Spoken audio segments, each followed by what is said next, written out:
Hello बच्चों, कैसे हो आप सब। उम्मीद है बहुत बढ़िया होगे। आज की वीडियो जो है बहुत इंपॉर्टेंट और बहुत इंटरेस्टिंग होने वाली है। क्या रीजन है इसका?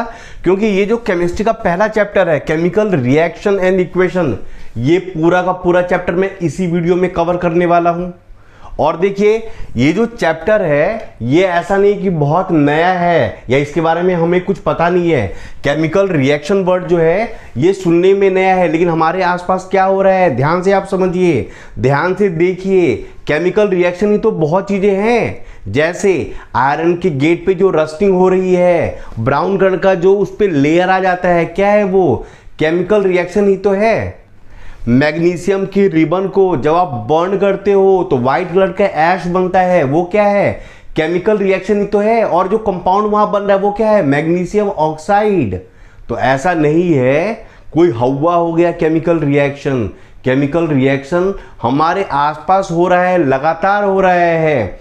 कॉपर का कोई बर्तन है ना आपके किचन में, उसको आप बर्न करो, देखो वो ब्लैक कलर का बन जाएगा। तो ब्लैक कलर का आखिर बन कैसे रहा है? वहां केमिकल रिएक्शन ही तो हो रहा है। आई बात समझे? बहुत सारी चीजें हैं, जैसे क्विक लाइम, जो चूना है उसको आपने कहां डाल दिया? पानी के अंदर। और जिस वेसल के अंदर चूने को आपने पानी में डाला है, उस वेसल को जैसे आप टच करोगे वो देखो वो गर्म हो जाता है। यहां पर क्या बन रहा है? जो चूना मैं बोल रहा हूं वो क्विक लाइम है, और जो सॉल्यूशन बन रहा है वो क्या है? Slaked lime. और इस रिएक्शन में आपको भी पता है हीट रिलीज हो रही है, तो ये क्या है? Exothermic reaction. तो ऐसा कुछ भी नहीं है कि हम कुछ नया पढ़ने वाले हैं। हाँ, थोड़ा सिस्टमैटिक वे में थोड़े नए नए सॉल्यूशन के बारे में पढ़ेंगे, ये तो श्योर है, लेकिन ऐसा कुछ नहीं है केमिकल रिएक्शन इक्वेशन का हुआ चैप्टर है, कुछ भी नहीं है। ये आराम से आप कूल हो जाओ पहले। और सबसे पहले, क्योंकि ये बहुत लंबी वीडियो होगी, फिर भी मैं ट्राई करूंगा जितना कंसाइज वे में बताना चाहूँ उतना कंसाइज वे में बताऊंगा।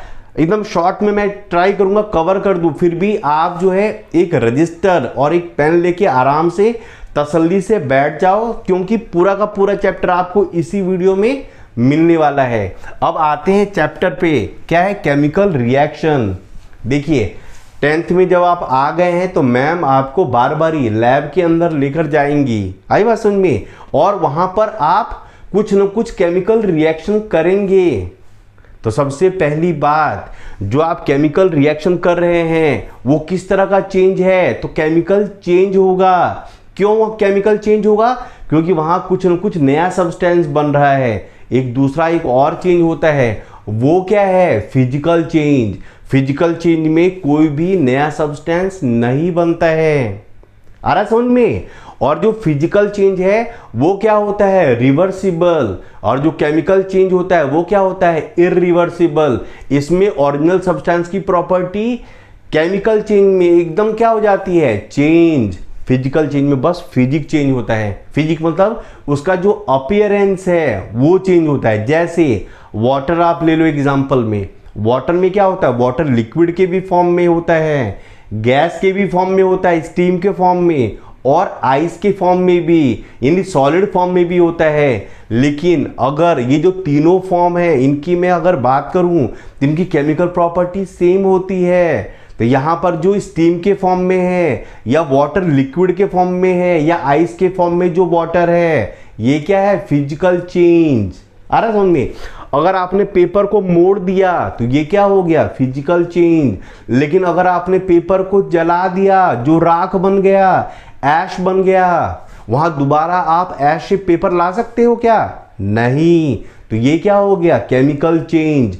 जो राख है या फिर ऐश है उसकी प्रॉपर्टी जो पेपर है उसकी प्रॉपर्टी से एकदम क्या है? डिफरेंट। इस तरह से आप इजीली क्या बता सकते हो? केमिकल चेंज और फिजिकल चेंज में डिफरेंस इजीली आप बता सकते हो। ये देखिए, एक बहुत प्यारा सा क्वेश्चन आता है केमिकल चेंज और फिजिकल चेंज में कि बर्निंग ऑफ कैंडल क्या है? बर्निंग ऑफ कैंडल क्या है? तो बर्निंग ऑफ कैंडल क्या है? ये दोनों एग्जांपल है, केमिकल चेंज का भी और फिजिकल चेंज का भी। क्योंकि जब आप कैंडल को बर्न करते हो तो उसके अंदर की जो वैक्स है, जो सॉलिड फॉर्म में है, वो लिक्विड में कन्वर्ट हो जाती है, आ रहा समझ में?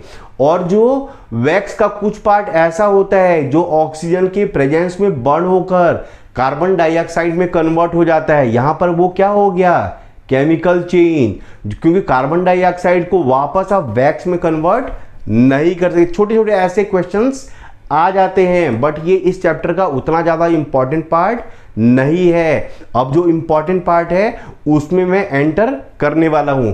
देखिए क्या है केमिकल रिएक्शन। मैंने क्या बोला था अभी, मैम आपको लैब में लेकर जाएंगी और आपने कुछ वहां बदमाशी कर दी। आपने क्या कर दी, बदमाशी कर दी, कोई दो लिक्विड को मिला दिया या किसी चीज में ऐसा कुछ कर दिया कि वो अपने आप हीट रिलीज होने लग गई, आपने कुछ ऐसा कर दिया।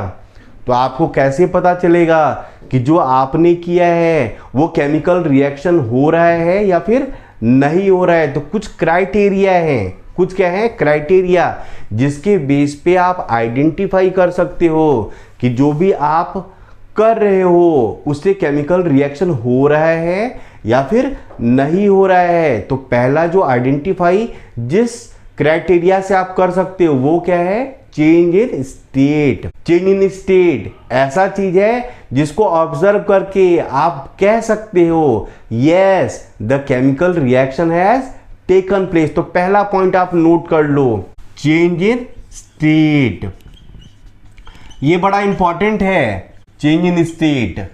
जैसे अगर केमिस्ट्री का मैं एग्जांपल दूं तो आपको भी पता है, अगर आप वाटर के अंदर इलेक्ट्रिसिटी पास करोगे, अगर आप वाटर के अंदर क्या पास कर रहे हो, इलेक्ट्रिसिटी, तो वाटर जो है ना ब्रेक डाउन होकर दो गैस में कन्वर्ट हो जाता है, क्या, हाइड्रोजन और ऑक्सीजन। यहां पर देखिए इसका जो स्टेट है वो क्या है, लिक्विड, और यहां पर हाइड्रोजन और ऑक्सीजन का जो स्टेट है वो क्या है, गैस। तो क्लियरली आपको नजर आ रहा है क्या कि यहां पर स्टेट चेंज हो रहा है, किससे किस में, तो लिक्विड से गैस में। जो दूसरा पॉइंट है वो क्या है, चेंज इन टेम्परेचर। दूसरा क्या मैंने बताया, चेंज इन टेम्परेचर। अगर आपने कुछ ऐसी हरकत की जिस कारण से जो वेसल है वो गर्म हो जाए, क्या हो जाए, वेसल गर्म हो जाए। जैसे इसका एग्जांपल मैंने अभी दिया था, जब भी आप क्विक लाइम को यानी चूने को वाटर के अंदर डालते हो, जो सॉल्यूशन बनता है वो क्या होता है, स्लेक्ड लाइम, और वेसल जो है अपने आप क्या हो जाता है, गरम। यहां पर वेसल पहले नॉर्मल था, बाद में वो वेसल अपने आप क्या हो जाता है, गरम। तो यहां पर क्या चेंज हो रहा है, टेम्परेचर। पहले नॉर्मल था वेसल, अब कैसा हो गया, गरम। तो ये क्या है एग्जांपल किसका, तो इसके बेस पे आप आइडेंटिफाई कर सकते हो हाँ केमिकल रिएक्शन हुआ है। तो चेंज इन टेम्परेचर का आप एग्जांपल क्या दे सकते हो, तो क्विक लाइम को जब भी आप वाटर के अंदर डालते हो तो क्या बन जाता है, स्लेक्ड लाइम, प्लस जो वेसल है वो अपने आप क्या हो जाती है, गरम। तो सेकंड पॉइंट हमारा क्या हो गया, change in temperature. Third point, आपने कुछ ऐसी हरकत की जिस कारण से कोई गैस रिलीज होने लग जाए। जैसे केमिस्ट्री का ही मैं एग्जांपल दे रहा हूं, आपने क्या करा ना, जिंक ग्रेनुअल्स ले लिया, जिंक का बुरादा ले लिया और उसके ऊपर हाइड्रोक्लोरिक एसिड डाल दिया या फिर सल्फ्यूरिक एसिड डाल दिया। अब ये एसिड कहाँ होगा, तो आपके लैब में। तो आपने क्या करा, हाइड्रोक्लोरिक एसिड या फिर सल्फ्यूरिक एसिड डाल दिया, कहां पर, जिंक ग्रेनुअल्स के ऊपर। तब देखोगे ये दोनों रिएक्शन करके एक गैस रिलीज करते हैं, और वो गैस कौन सी होती है, हाइड्रोजन। कौन सी गैस होती है, हाइड्रोजन। तो आपने ऐसी कुछ हरकत की जिस कारण से कोई ना कोई गैस रिलीज होने लग जाए, इसका मतलब आप जो भी कर रहे हो वो केमिकल रिएक्शन के अंदर ही है। तो थर्ड पॉइंट क्या मैंने बताया, इवोल्यूशन ऑफ गैस। और इसमें मैंने क्या बताया था, जिंक ग्रेनुअल्स के ऊपर जब भी आप हाइड्रोक्लोरिक एसिड ऐड करोगे तो क्या रिलीज होती है, हाइड्रोजन गैस। देखिए जो अपवर्ड एरो है ये गैस को इंडिकेट करने के लिए लगाया जाता है, या ब्रैकेट में आप यहां पर जैसे मैंने जी लिखा है ऐसे भी जी आप लिख सकते हैं। तो यहां पर गैस रिलीज हो रही है, एक और पॉइंट है, वो क्या है, formation of precipitate. Fourth point क्या है, formation of precipitate, PPT short में लिखते हैं। अब यहां पर बच्चे पूछते हैं सर ये प्रेसिपिटेट नई चीज क्या आ गई? कोई नई चीज नहीं है ये, आप घर पे भी ये चीज प्रेसिपिटेट बना सकते हो। जैसे अगर मैं रियल लाइफ का एग्जांपल दूं तो आप दूध को गर्म कर लो और उसके अंदर लेमन जूस निचोड़ दो, जो छेना या पनीर जो नीचे सेटल हो जाता है ना, उसी को हम क्या कहते हैं, प्रेसिपिटेट, केमिस्ट्री के लैंग्वेज में। तो प्रेसिपिटेट वर्ड से आपको डरना नहीं है। इन दो लिक्विड को जब आपने मिलाया और उसके अंदर ऐसा कुछ सब्सटेंस फॉर्म हो गया जिसको आप उस सॉल्यूशन से अलग कर सकते हो, तो उसी सब्सटेंस को आप क्या कहते हो, प्रेसिपिटेट। आ रहा समझ में? देखिए इसका एग्जांपल क्या हो जाएगा, जैसे एक सॉल्यूशन है बेरियम क्लोराइड, इसका रिएक्शन जब आप सोडियम सल्फेट से कराते हैं तो एक प्रेसिपिटेट बनता है। ये आपको लर्न रखना पड़ेगा। व्हाइट कलर का ये प्रेसिपिटेट होता है, पीपीटी डॉट। अब प्लस और क्या बन जाएगा, सोडियम क्लोराइड, सोडियम क्लोराइड। इस तरह से ये चार ऐसे पॉइंट्स हैं जिसके बेस पे आप आइडेंटिफाई कर सकते हो कि आपने जो एक्टिविटी करी है वो केमिकल रिएक्शन के अंदर है या फिर नहीं है। तो मैंने आपको क्या बताया था, ये जो चैप्टर है ये chemical reaction and equation chapter है। ये दो वर्ड से बना हुआ है, क्या, रिएक्शन एंड इक्वेशन। तो रिएक्शन का भी मैंने बताया आपको 4 पॉइंट के बेस पे। अब नेक्स्ट जो हमारा पार्ट है वो क्या है, केमिकल इक्वेशन। अब देखिए जो भी आपने एक्टिविटी करी लैब के अंदर उसको रिप्रेजेंट करने के लिए केमिकल सिंबल या केमिकल फॉर्मूला के हेल्प से जो आपने इक्वेशन लिखा उसको हम क्या कहते हैं, केमिकल इक्वेशन। अभी सारे पॉइंट 1 2 3 4 जो मैंने पॉइंट लिखा था उसके नीचे जो भी मैंने लिखा था एरो डाल के, वो क्या था, केमिकल इक्वेशन। यानी केमिकल रिएक्शन को रिप्रेजेंट करने के लिए जो आप लिखते हो एरो के फॉर्म में, सिंबल और फॉर्मूला के हेल्प से, उसको क्या कहते हैं, केमिकल इक्वेशन। केमिकल इक्वेशन भी जो है दो टाइप का होता है। कौन सा, पहला होता है बैलेंस्ड और दूसरा होता है अनबैलेंस्ड। अब देखिए एक एग्जांपल मैं लिख रहा हूं, जैसे CaCO3, जब आप मार्बल को हीट करते हैं ना तो ये क्या बन जाता है, CaO प्लस CO2। जब आप कैल्शियम कार्बोनेट या मार्बल या लाइमस्टोन, तीनों इसी का नाम है, जब आप इसको हीट करेंगे तो क्या बन जाता है, दो compound, calcium oxide and carbon dioxide. एक और रिएक्शन मैं लिख रहा हूं, देखिए मैग्नीशियम को जब आप एयर के प्रेजेंस में हीट करेंगे तो क्या बन जाता है, मैग्नीशियम ऑक्साइड। अब इन दोनों इक्वेशन में क्या डिफरेंस है, क्या फर्क है, देखिए ये है बैलेंस्ड और ये है अनबैलेंस्ड। अब बोलो सर आप ये कैसे बोल सकते हो कि ये बैलेंस्ड है या अनबैलेंस्ड? आई बात समझ में? देखिए कैसे करेंगे, इसमें काउंट करना है एरो के लेफ्ट साइड और एरो के राइट साइड। जो एक एक एलिमेंट है वो कितने हैं, कैल्शियम यहाँ पर कितना है, 1, और यहाँ पर कैल्शियम कितना है, 1। अब देखिए कार्बन कितना है, 1, यहाँ पर भी कार्बन कितना है, 1। यहाँ पर देखिए ऑक्सीजन कितना है, 2 + 1 3, और यहाँ पर ऑक्सीजन कितना है, 3। इसका मतलब जो भी एलिमेंट लेफ्ट साइड में जितने नंबर ऑफ एटम है उतना ही number of atom right side है, सारे एलिमेंट। इस कारण से ये जो केमिकल इक्वेशन है ये क्या हो गया, बैलेंस्ड। बट ये क्या है, अनबैलेंस्ड। ये क्या है, अनबैलेंस्ड। कैसे, क्योंकि मैग्नीशियम यहाँ पर 1 है, यहाँ पर भी 1, बहुत बढ़िया।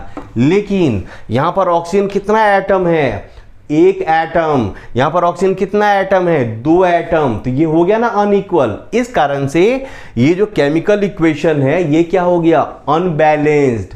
अनबैलेंस्ड केमिकल इक्वेशन का एक और नाम है क्या, स्केलेटल केमिकल इक्वेशन।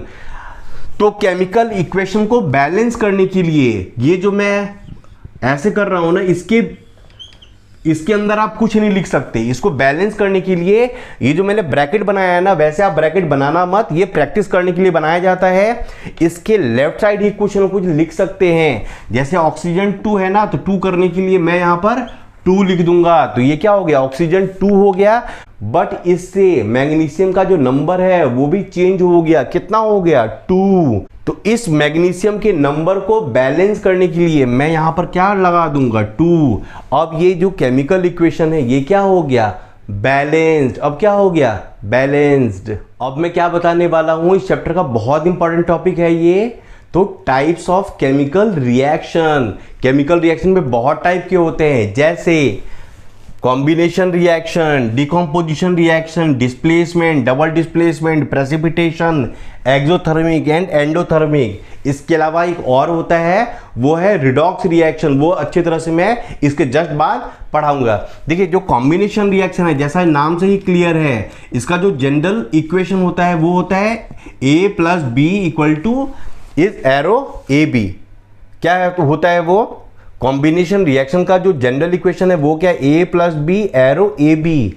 इसमें आपको याद क्या रखना है कि इसमें जो रिएक्टेंट साइड है यानी कि एरो के लेफ्ट साइड, वो 2 या उससे ज्यादा हो सकते हैं, बट प्रोडक्ट हमेशा एक ही बनता है। आई बात समझ में। जैसे यहां पर आप देखें तो जो मैग्नीशियम रिबन वाला मैंने एग्जांपल दिया था वो क्या था, मैग्नीशियम ऑक्साइड जो बन रहा था, ये क्या है, कॉम्बिनेशन रिएक्शन। क्योंकि इसमें मैग्नीशियम और ऑक्सीजन दोनों कंबाइन होकर क्या बना रहे हैं, मैग्नीशियम ऑक्साइड। तो प्रोडक्ट इसमें क्या बन रहा है, 1 हो रहा है ना।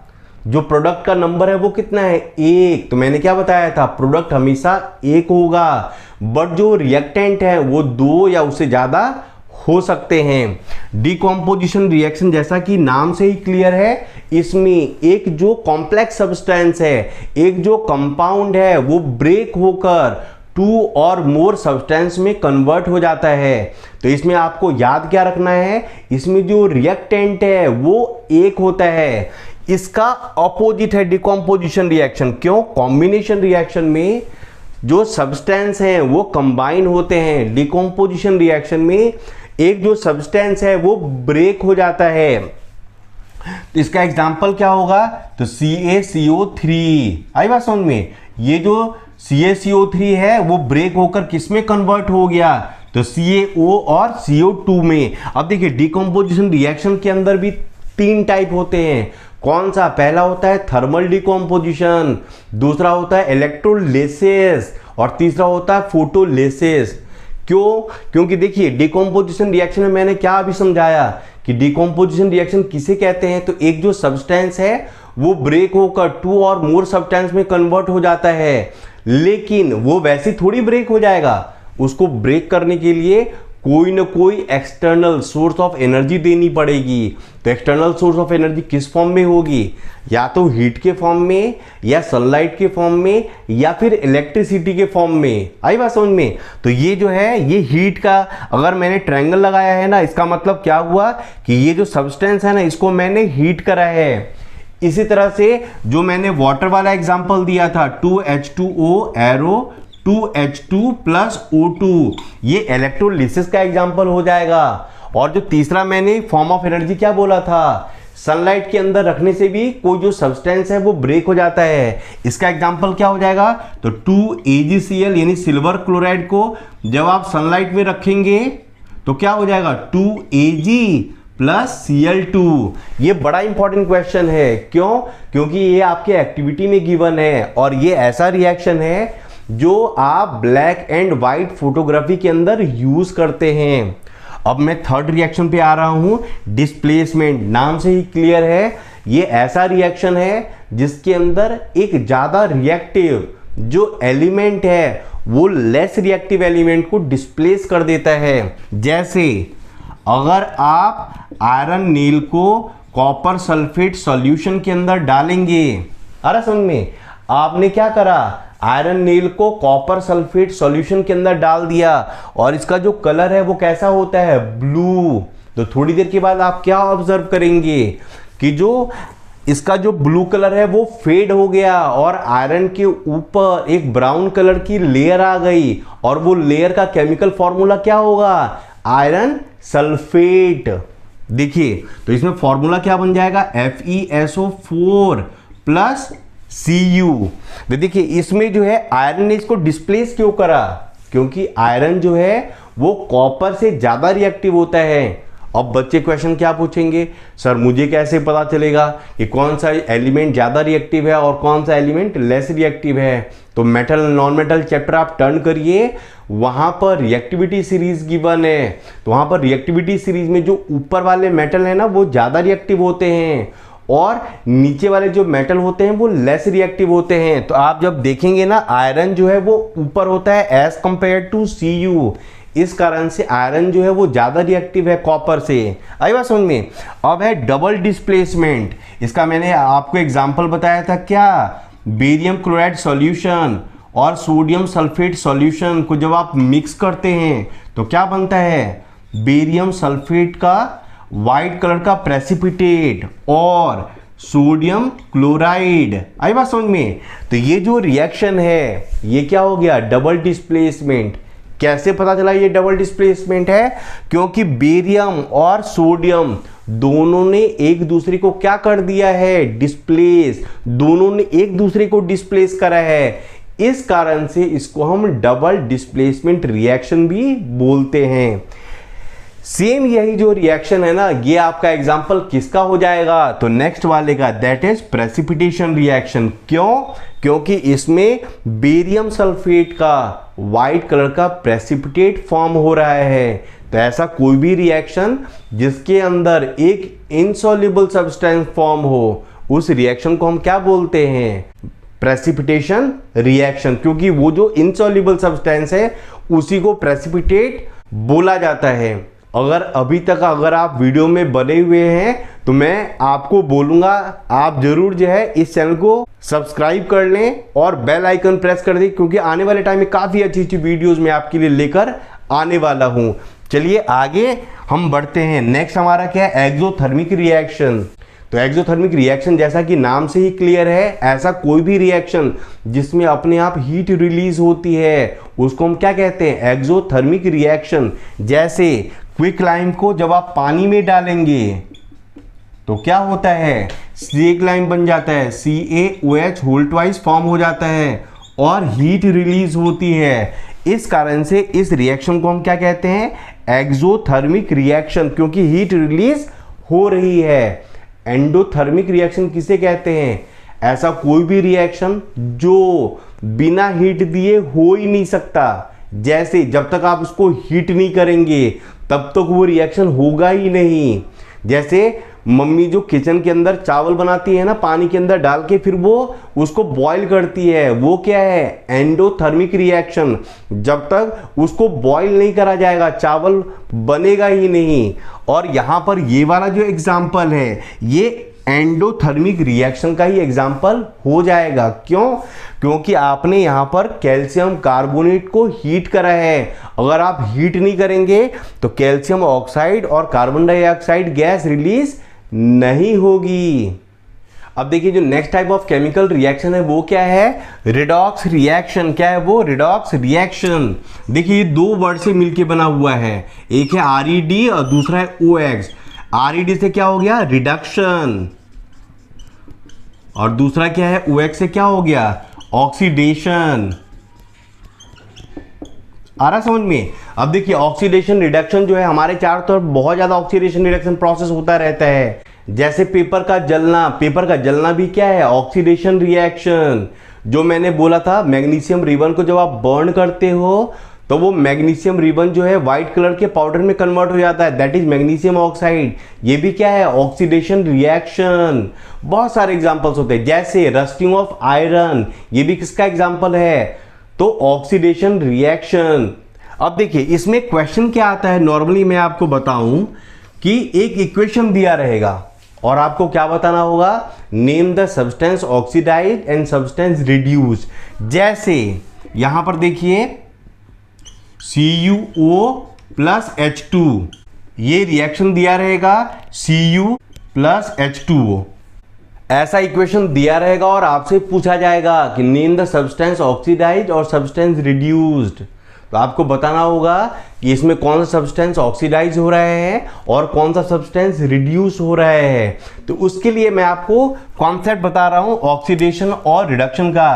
तो ऑक्सीडेशन किसे कहते हैं, तो addition of oxygen, addition of oxygen और removal of hydrogen, removal of hydrogen is called oxidation. और रिडक्शन इसी का उल्टा, एडिशन ऑफ हाइड्रोजन और removal of oxygen is called reduction. तो आपके पेपर में क्वेश्चन आ गया क्या, what do you mean by oxidation and reduction.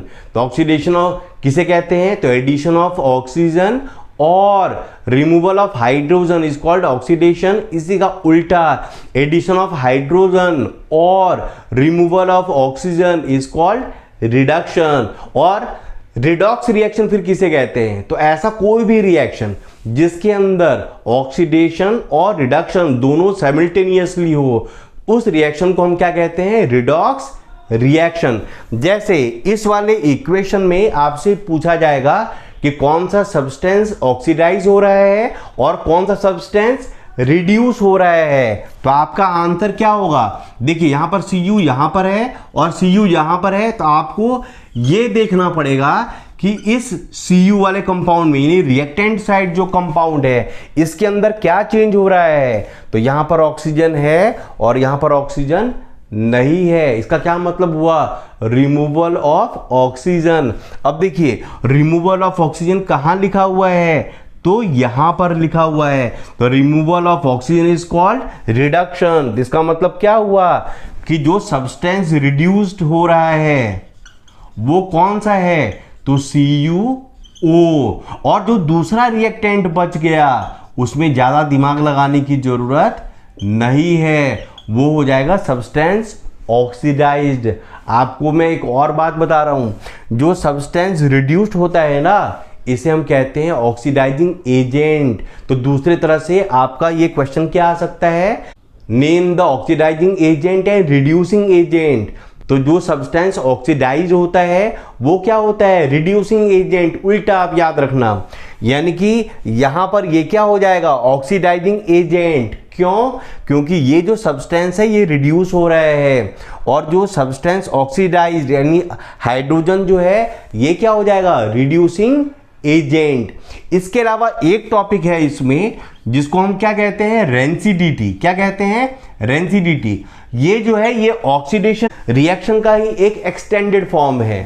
आपको याद होगा गर्मी के टाइम में जब कभी मम्मी रात में सब्जी फ्रिज में रखना भूल जाती है और किचन में ही रह जाता है, तो उसके अंदर से क्या आ जाती है, फाउल स्मेल, और उसका जो टेस्ट है वो भी क्या हो जाता है, गंदा।